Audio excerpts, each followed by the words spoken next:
Bienvenidos a Filosofía en tiempos de no filosofía, un espacio de reflexión profunda sobre el pensamiento filosófico. En la actualidad, un programa dirigido por Filosofía Tierra.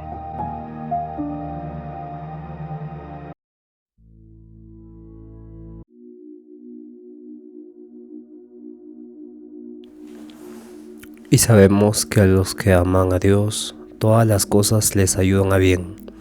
Esto es, a los que conforme a su propósito son llamados. Romanos 8, 28. Bienvenidos al episodio 500.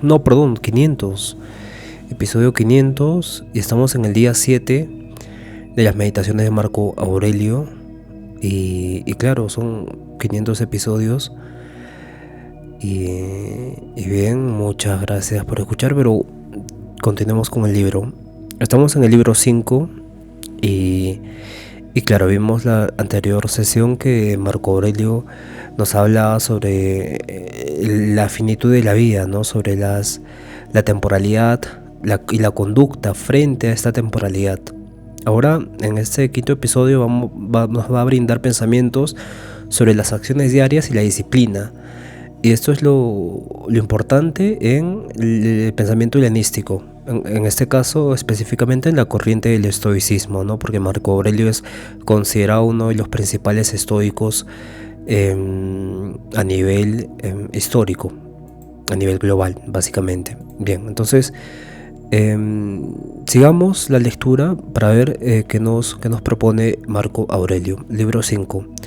Al amanecer, cuando de mala gana y perezosamente despiertes, acuda puntual a ti este pensamiento. Te da como una guía diaria, ¿no? Una guía inicial. Despierto para cumplir una tarea propia de hombre. O sea, tienes que decirte esto. Despierto para cumplir una tarea propia de hombre. Repito, cada vez que te levantes en la mañana tienes que decir despierto para cumplir una tarea propia de hombre. Y se hace la pregunta acá. ¿Voy pues a seguir disgustado si me encamino a hacer aquella tarea que justifica mi existencia, para la cual he sido traído al mundo? ¿O es que he sido formado para calentarme, reclinarme entre pequeños cobertores? Pero eso es más agradable. ¿Has nacido pues para deleitarte?, se pregunta y responde. Y en suma, ¿has nacido para la pasividad o para la actividad? ¿Qué no ves que los arbustos, los pájaros, las hormigas, las arañas, las abejas cumplen su función propia, contribuyendo por su cuenta al orden del mundo? ¿Y tú entonces rehusas hacer lo que es propio del hombre? ¿No persigues con ahínco lo que está de acuerdo con tu naturaleza? Mas es necesario también reposar. Lo es, también yo lo mantengo, pero también la naturaleza ha marcado límites al reposo, como también ha fijado límites en la comida y en la bebida, y a pesar de eso, no superas la medida, excediéndote más de lo que es suficiente, y en tus acciones no solo no cumples lo suficiente, sino que te quedas por debajo de tus posibilidades. Por consiguiente, no te amas a ti mismo, porque ciertamente en aquel caso amarías tu naturaleza y su propósito. Otros que aman su profesión se consumen en el ejercicio del trabajo idóneo sin lavarse y sin comer, pero tú estimas menos tu propia naturaleza que el cincelador su cincel, el danzarín su danza, el avaro su dinero, el presuntuoso su vanagloria. Estos, sin embargo, cuando sienten pasión por algo, ni comen ni duermen, quieren antes de haber contribuido al progreso de aquellos objetivos a los que se entregan. A ti, ¿te parecen las actividades comunitarias desprovistas de valor y merecedoras de menor atención? Vaya, entonces es muy incisivo en preguntarte para que das reflexiones, ¿no? Y claro, es bastante preciso en lo que dice. Y básicamente despierta para cumplir una tarea propia de hombre, un objetivo, ¿no? Y claro, aquí básicamente te da este pensamiento de no duermas ni comas por hacer el objetivo que te apasiona, ¿no? Y claro, esto es lo que aplican muchas personas, o muchas personas que tienen este enfoque estoico, ¿no? Estoico, de, de, de guiarse por su pasión y amar su profesión y hacer y hacer y hacer y hacer y hacer. Y claro, es bastante interesante y característico este pensamiento estoico. Luego sigue diciendo, exclama, ¿no? Cuán fácil es rechazar y borrar toda imaginación molesta, inapropia, e inmediatamente encontrarse en una calma total. Júzgate digno de toda palabra y acción acorde con la naturaleza, y no te desvíe de tu camino en la crítica de algunos que algunos suscitarán, o su propósito. Por el contrario, si está bien haber actuado o haber hablado, no te consideres indigno. Por más que haya juicio, no te consideres indigno, pues aquellos tienen su guía particular y se valen de su particular inclinación. Mas no codicies tú esas cosas, antes bien atraviesa el recto camino consecuente con tu propia naturaleza y la naturaleza común, pues el camino de ambas es único. El camino de... mira, hay una naturaleza propia y una naturaleza común, y el camino de ambas es único. Claro, esto es bastante interesante. La naturaleza común sería referido al juicio que te brindan otras personas, y la naturaleza propia es tú haciendo lo que tienes que hacer y sabes que es lo correcto hacer, ¿no? Tu propia perspectiva del mundo y la perspectiva común del mundo, ¿no? Entonces dice que el camino de ambas es único. Y claro, aquí siempre júzgate digno de toda palabra y acción acorde con la naturaleza. Y abajo habla de dos naturalezas, la naturaleza propia y la naturaleza común. Y no te desvíe de tu camino en la crítica que algunos suscitarán, o su propósito. Por el contrario, si está bien haber actuado o haber hablado, no te consideres indigno. Claro, la dignidad es lo que conlleva tu propia naturaleza. Y la naturaleza común, aunque esta naturaleza te pueda considerar indigno, y a tu propia naturaleza, en tu dignidad, corresponde un camino recto, ¿no? Un camino, por eso dice, atraviesa el camino recto consecuentemente con tu propia naturaleza y con la naturaleza común, pues el camino de ambas es único. Es un mismo camino, ¿no? La naturaleza común, poco a poco tal vez es único. Ya, pero lo común con la creación de las sociedades, como diría Rousseau, corrompe al hombre. Y claro, se crea el amor propio en vez del amor a sí mismo, porque el amor propio se origina en las ciudades, que es básicamente se basa en la comparación, pero el amor a sí mismo es el amor por una naturaleza propia del bien. Y claro, esto es algo que ni siquiera se comenta mucho, ¿no? Los filósofos, perdón, los psicólogos, no se viraliza, ¿no? Y claro, esto es algo oculto, pero claro, es algo que poco a poco se va moldando, ¿no? Con los diferentes modelos de vida que se van experimentando de acuerdo a la tendencia temporal de un tiempo determinado en la historia del mundo. Y claramente corresponde a una naturaleza común que es igual a la naturaleza propia. Ya, pero ¿qué pasa cuando esta naturaleza común deja de ser común, ¿no? Porque acá Marco Aurelio compara con las hormigas, con los gansos, con la naturaleza misma, y no compara con la tecnología, porque la tecnología es un nuevo factor. Pero claro, la naturaleza propia del ser humano es la reflexión, es la filosofía, y la naturaleza común es el orden social, la armonía, tanto igual que la naturaleza.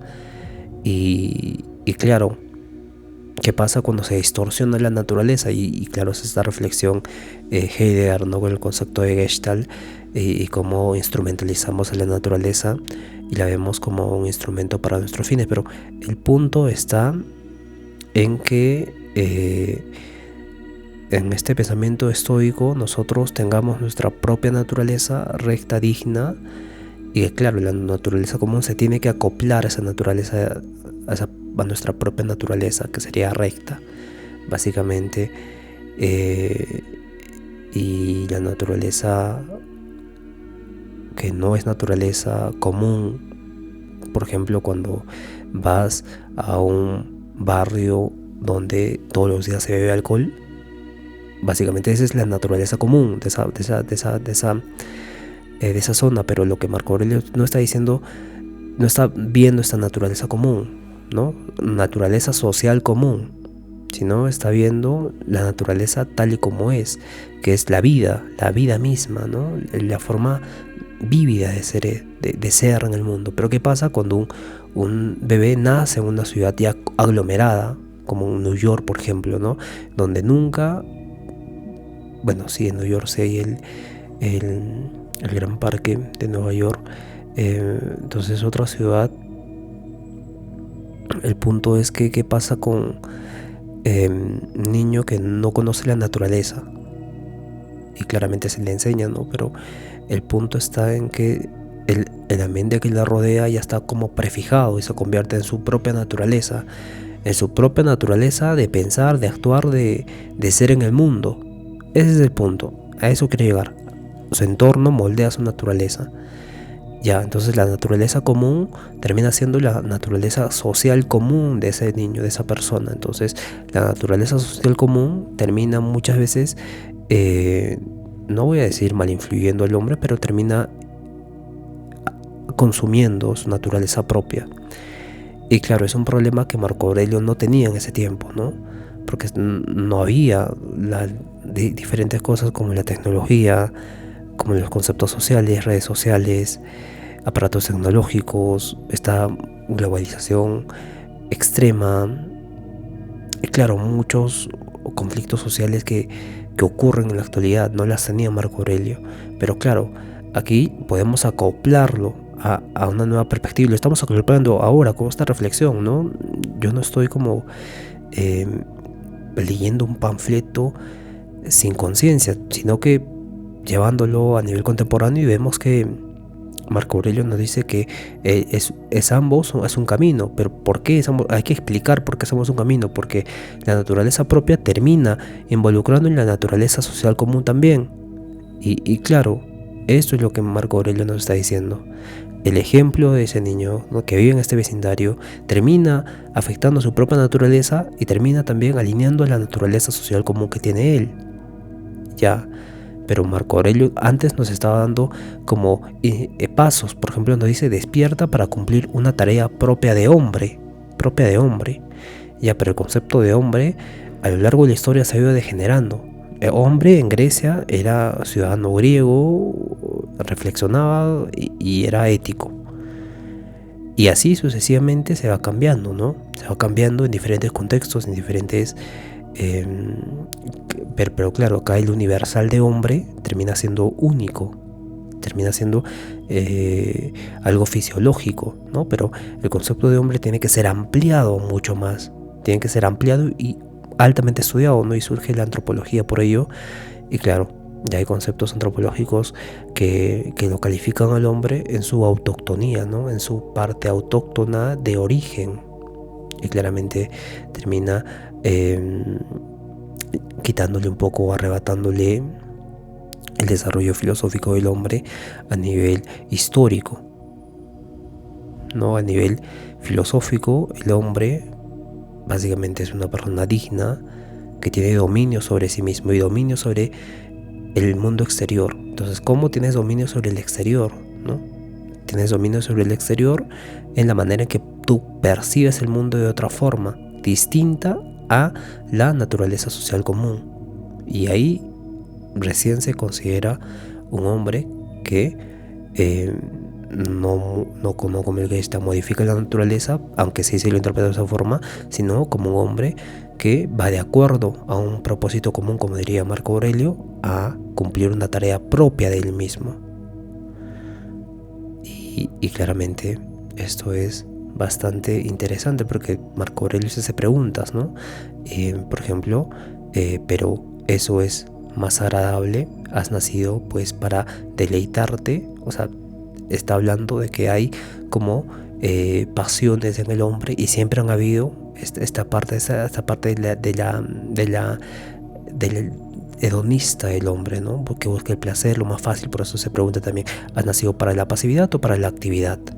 ¿No ves que los arbustos, los pájaros, las hormigas, las arañas, las abejas cumplen su propia función, contribuyendo por su cuenta al orden del mundo? Y entonces tú rehusas hacer lo que es propio del hombre, no persigues con ahínco lo que está de acuerdo con tu naturaleza. Más es necesario también reposar. Ya, pero antes menciona, voy pues a seguir disgustado si me encamino a hacer aquella tarea que justifica mi existencia, para la cual he sido traído al mundo. Claro, y hay una prefijación del mundo. Y claro, acá básicamente en todo el libro 3, en el libro 2, en el libro 1, reflexiona sobre la vida, el deber, el enfoque, sobre la mente, sobre la naturaleza, sobre la virtud. Y claramente esa es una proposición en contra de la no ética, en contra de la inmoralidad, básicamente. Bien, luego dice lo siguiente: pues aquellos tienen su guía particular y se valen de su particular inclinación, mas no codicies tú esas cosas, más bien atraviesa el recto camino consecuente con tu propia naturaleza y con tu naturaleza común, pues el camino de ambos es único. Camino siguiendo las sendas acordes con la naturaleza hasta caer y al fin descansar, expirando en este aire que respiro cada vez y cayendo en esta tierra de donde mi padre recogió la semilla, mi madre la sangre y me nutriza la leche, de donde cada día después de tantos años me alimento y refresco, y que me sostiene mientras camino y que me aprovecha de tantas maneras. No pueden admirar tu perspicacia. No pueden admirar tu perspicacia. Cuando abre comillas, Marco Aurelio hace como, esto es importante, dice, ¿no? Cuando abre comillas. Bueno, cuando el traductor puso comillas, ¿no? Porque había un tipo de característica propia del texto, que era como un subtítulo para resaltar. No pueden admirar tu perspicacia. Está bien la perspicacia, pero no pueden admirar eso. Pero existen otras muchas cualidades sobre las que no puedes decir, no tengo dotes naturales. Procúrate pues aquellas que estén enteramente en tus manos: la integridad, la gravedad. Bueno, con gravedad puede referirse a la profundidad de tu vida, ¿no? La gravedad, la resistencia al esfuerzo, resistir el esfuerzo, el desprecio de los placeres. Y claramente esto era en el helenismo, la filosofía romana, esto era común, ¿no? El desprecio de los placeres, la resignación ante el destino, la necesidad de pocas cosas, la benevolencia, la libertad, la sencillez, la austeridad, la magnanimidad. Son virtudes propias del estoicismo. Y luego sigue diciendo: ¿no te das cuenta de cuántas cualidades puedes procurarte ya, respecto a las cuales ningún pretexto tienes de incapacidad natural ni de insuficiencia de actitud? Sí, es un texto básicamente de reflexión, no te hace reflexionar, te pregunta, ¿no? Te cuestiona básicamente cómo todo persiste todavía por tu propia voluntad por debajo de tus posibilidades. ¿Acaso te ves obligado a refunfuñar, a ser mezquino, a adular, a echar la culpa a tu cuerpo, a complacerte, a compararte atolondradamente, a tener tu alma tan inquieta a causa de tu carencia de actitudes naturales? No, por los dioses, tiempo a que pudiste estar libre de estos defectos y tan solo ser acusado tal vez de excesiva lentitud y torpeza de comprensión. Pero también esto es algo que debe ejecutarse sin menospreciar la lentitud ni complacerse en ella. Cierto es que el tipo de hombre que cuando ha hecho un favor a alguien está dispuesto también a cargarle en cuenta el favor, mientras que otra persona no está dispuesta a proceder así, pero con todo en su interior le considera como si fuera un deudor y es consciente de lo que ha hecho. Un tercero ni siquiera en cierto modo es consecuente de lo que ha hecho, ni que semejante a una vid que ha producido racimos y nada más reclama después de haber producido el fruto que le es propio, como el caballo que ha corrido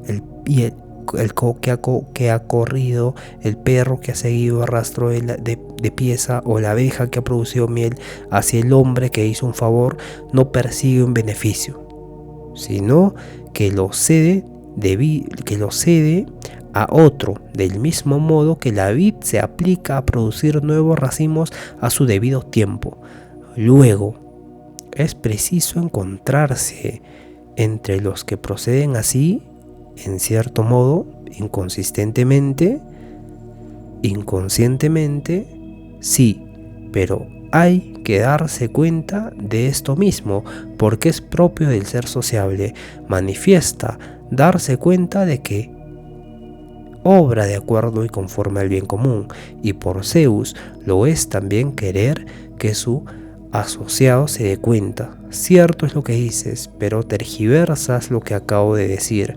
Por ello tú serás uno de aquellos de los que anteriormente hice mención, pues aquellos también se dejan extraviar por cierta verisimilitud lógica, y si intentas comprender el sentido de mis palabras, no temas por eso omitir cualquier acción útil a la sociedad. Suplica a los atenienses: envíanos la lluvia, Zeus, amado, sobre nuestros campos de cultivo y llanuras. O no hay que rezar, o hay que hacerlo así, con sencillez y espontaneidad. Como suele decirse, Asclepio le ordenó la equitación, los baños de agua fría, al caminar descalzo. De modo similar también eso, naturaleza universal, ha ordenado para una enfermedad o una mutilación o una pérdida de un órgano o alguna cosa semejante. Pues allí el término ordenó significa algo así como te ha prescrito este tratamiento como apropiado para recobrar la salud. Y aquí lo que sucede a cada uno le ha sido en cierto modo asignado como correspondiente a su destino. Así, nosotros también decimos que lo que nos acontece nos conviene, al igual que los albañiles suelen decir que en las murallas o en las pirámides las piedras cuadrangulares se ensamblan unas con otras armoniosamente según determinado tipo de combinación. En resumen, armonía no hay más que una. Y del mismo modo que el mundo, cuerpo de tales dimensiones, se contempla con los cuerpos, así también el destino, causa de tales dimensiones, se contempla con todas las causas, e incluso los más ignorantes comprenden mis palabras, pues dicen: esto le depara el destino. Por consiguiente, esto era lo llevado y esto era lo asignado. Aceptemos pues estos sucesos como las prescripciones de Asclepio. Muchas son en efecto entre aquellas duras, pero la abrazamos con la esperanza de salud. Ocasione en ti impresión semejante el cumplimiento y la consumación de lo que decida la naturaleza común, como si se tratara de tu propia salud. Y del mismo modo abraza también todo lo que acontece, aunque te parezca duro, porque conduce a aquel objetivo, a la salud del mundo, al progreso y al bienestar de Zeus. Pues no habría deparado algo así de no haber importado el conjunto, porque la naturaleza, cualquiera que sea, nada produce que no se adapte al ser gobernado por ella. Consiguiente, conviene amar lo que te acontece por dos razones: una, porque para ti se hizo y a ti se te asignó, y en cierto modo a ti estaba vinculado desde arriba, encadenado por causas antiguas; y en segundo lugar, porque lo que te acontece, lo que acontece a cada uno en particular es causa del progreso y la perfección, y por Zeus de la misma continuidad, aquel que gobierna el conjunto del universo. Pues queda mutilado el conjunto entero, caso de ser cortada, aunque mínimamente, su conexión y continuidad, tanto de sus partes como de sus causas, y en efecto quiebras dicha trabazón en la medida que de ti depende, siempre que te disgustas y en cierto modo la destruyes. Bien, esto es muy interesante, ¿no? Porque Marco Aurelio tiene este pensamiento muy cerrado al determinismo y no da espacio al indeterminismo duro, por ejemplo, o en este caso a la física cuántica. Cuando hablamos de física cuántica hablamos de nivel subatómico, pero claro, hay procesos indeterminados o procesos cuánticos, como se les menciona, que también influyen en la naturaleza y en el ser humano. En este sentido podemos nosotros ver que tiene esta forma predeterminada de ver el mundo, Marco Aurelio, ¿no? Esta forma, por eso también los del periodo helenístico, los del estoicismo, muchos no eran creyentes, ¿no? Y tenían esta forma de ver el mundo muy realista, determinista, pero también este enfoque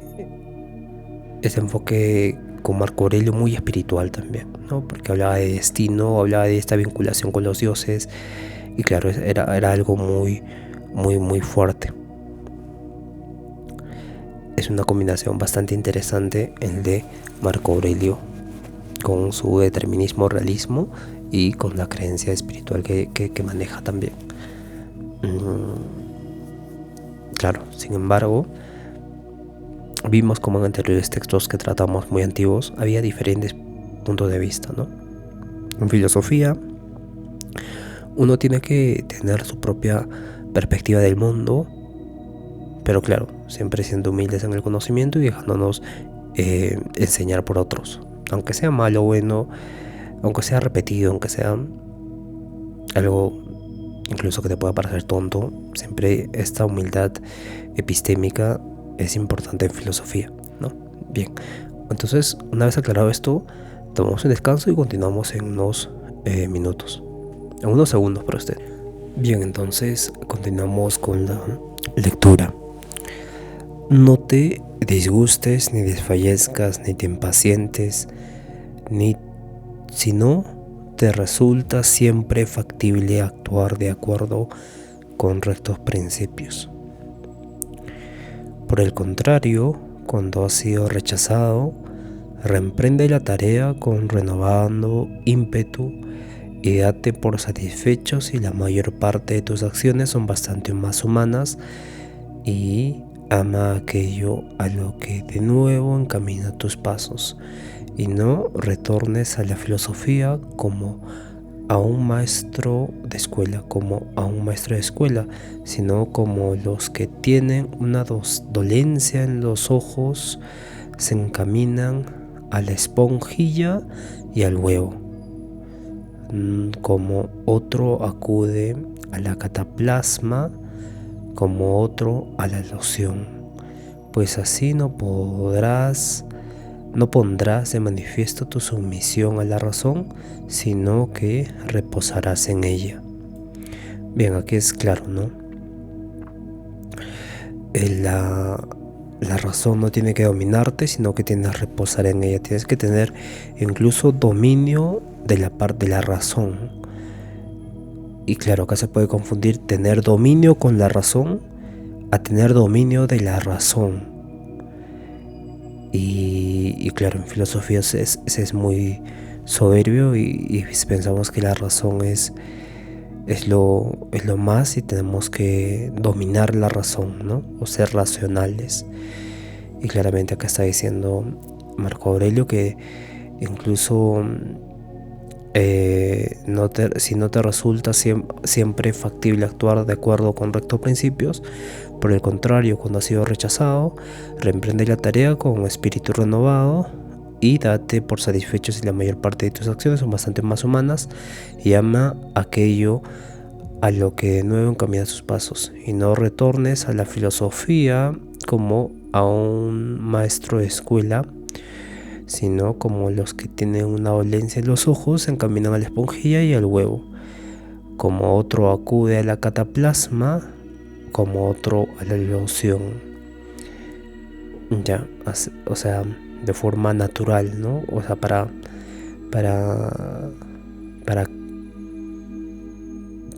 no sé si decir calmar, sino como los que tienen una dolencia en los ojos y se encaminan a la esponjilla y al huevo.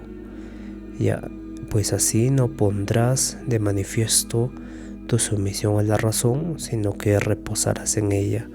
Recuerda también que la filosofía solo quiere lo que tu naturaleza quiere, mientras que tú querías otra cosa no acorde con la naturaleza. De acuerdo. En otras palabras, nos está diciendo a nivel contemporáneo que vivamos de acuerdo a la naturaleza incluso de nuestra razón y no dominemos a la razón misma, ¿no? Porque por eso mencionaba, mientras que tú querías otra cosa no acorde con la naturaleza. Se hace la pregunta acá, ¿por qué? ¿Qué cosa es más agradable que esto? No nos seduce el placer por lo atractivo, mas examina si es más agradable la magnanimidad, la libertad, la sencillez, la benevolencia, la santidad. ¿Existe algo más agradable que la propia sabiduría? Siempre que consideres que la estabilidad y el progreso proceden en todas las circunstancias de la facultad de la inteligencia y de la ciencia, las cosas se hallan, en cierto modo, en una envoltura tal que no pocos filósofos, y no unos cualquiera, han creído que son absolutamente incomprensibles. Es más, incluso los mismos estoicos las creen difíciles de comprender. Ok, las cosas se hallan en cierto modo en una envoltura tal que no pocos filósofos y no unos cualquiera han creído que son absolutamente incomprensibles. Es más, incluso los mismos estoicos las creen difíciles de comprender. Todo sentimiento nuestro está expuesto a cambiar, pues ¿a dónde está el hombre que no cambia? Pues bien, encamina tus pasos a los objetos sometidos a la experiencia. Cuán efímeros son, sin valor y capaces de estar en posesión de un libertino, de un pirata, de una prostituta. A continuación, pasa a indagar el carácter de los que contigo viven. A duras penas se puede soportar al más agradable de estos, por no decir que incluso a sí mismo se soporta uno con dificultad. Así pues, en medio de tal oscuridad y suciedad y de tan gran flujo de la sustancia y del tiempo, del movimiento y de los objetos movidos, no concibo qué cosa puede ser especialmente estimada o en suma objeto de nuestro afán. Por el contrario, es preciso exhortarse a sí mismo y esperar la desintegración natural y no inquietarse por su demora, sino calmarse con estos únicos principios. 1. Que nada me ocurra no acorde con la naturaleza del conjunto. Y otro, que tengo la posibilidad de no hacer nada contrario a mi Dios y mi genio interior, porque nadie me forzará a ir contra este. Ok. Lo primero es que tenemos que hacer el bien común, eso se entiende. Lo segundo es que tenga la posibilidad de no hacer nada contrario a mi Dios.